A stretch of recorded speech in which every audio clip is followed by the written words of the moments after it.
بسم اللہ الرحمن الرحیم۔ السلام علیکم ورحمۃ اللہ وبرکاتہ۔ عابد راجہ چینل کی طرف سے آج میں اپنے دوستوں کو رسول اللہ صلی اللہ علیہ وآلہ وسلم کا ایک فرمان سناؤں گا۔ آپ دوستوں نے اس پر ضرور عمل کرنا ہے۔ نبی اکرم صلی اللہ علیہ وآلہ وسلم نے فرمایا، جب کسی گھر میں کوئی سانپ ظاہر ہو جائے تو اس سے کہو، ہم تجھ کو نوح اور سلیمان علیہ السلام کا عہد یاد دلاتے ہیں کہ ہم کو تکلیف نہ پہنچا، اس کے بعد بھی اگر وہ ظاہر ہو تو اسے قتل کر دو۔ ابو داؤد میں موجود ہے۔ اس کی وضاحت یہ ہے کہ نوح اور سلیمان علیہ السلام نے تمام موذی جانوروں سے عہد لیا تھا کہ وہ انسانوں کو تکلیف نہ پہنچائیں گے۔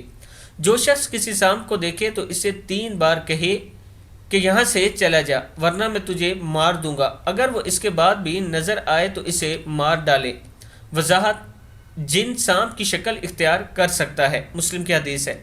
میں اپنے دوستوں سے گزارش کروں گا کہ آپ نے اس پر ضرور عمل کرنا ہے اور اسے آگے ضرور شیئر کریں تاکہ دوسروں تک پہنچ سکے۔ السلام علیکم ورحمۃ اللہ وبرکاتہ۔